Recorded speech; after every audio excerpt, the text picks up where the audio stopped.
Alison Lee is one of the next generation of young stars already making a serious mark on the LPGA.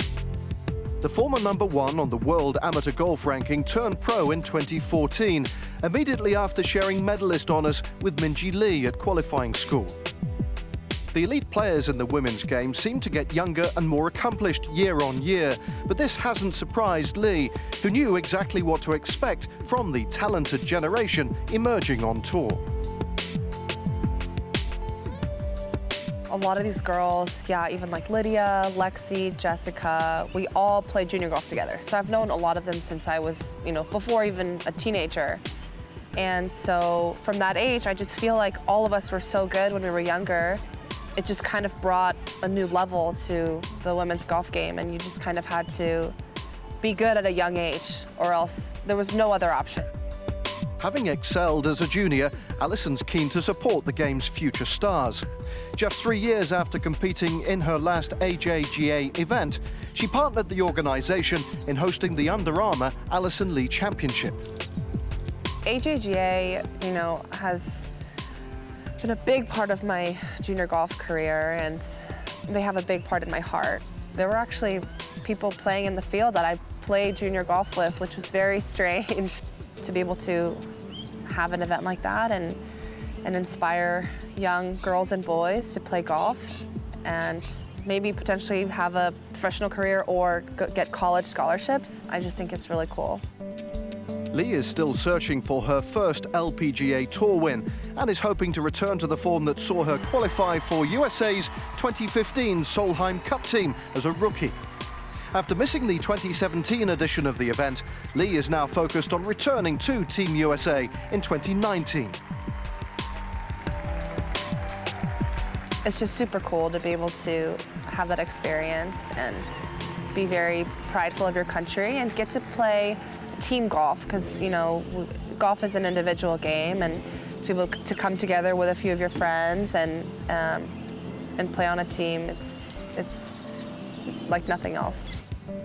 The young American's Solheim Cup debut was certainly memorable, as she found herself at the centre of arguably the most controversial incident in the event's history. A disputed conceded putt in her 4-ball match with Brittany Lincecum against the European pairing of Suzanne Petterson and Charlie Hull made headlines worldwide.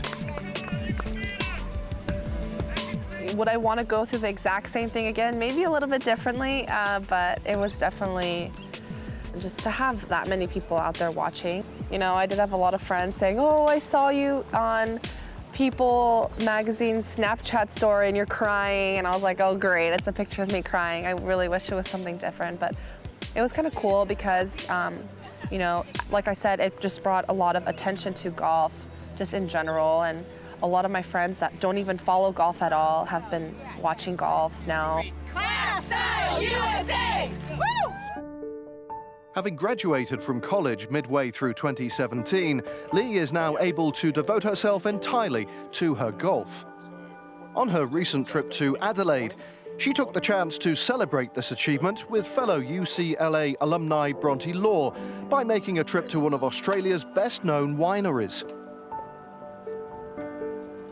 I turned pro in the middle of my sophomore year, so I was trying to juggle playing a full schedule on tour and having a full schedule at UCLA for almost 3 years. And so, it was definitely difficult, but I loved it. I wouldn't have done it any other way. I met so many cool people. I was surrounding myself with amazing athletes and really smart people, and they all just, were so inspirational. Actually, so there's a little bit of red. Cheers. The 2018 LPGA schedule has 34 events in 14 different countries, meaning busy schedules with plenty of travel and time spent away from home for all concerned. Alison therefore knows the importance of taking relaxation opportunities away from the course. It's definitely really cool. A lot of my friends are jealous back home. They all message me and text me, "Oh, you're at a winery, so lucky, like I want to be in Australia," all these things. It's almost brown. Being with Bronte's been one of my best friends through college. Those are the moments we live for and try and make time for, especially when we're at a place like Adelaide in Australia where there's so many cool things to do. So really grateful that this is my job.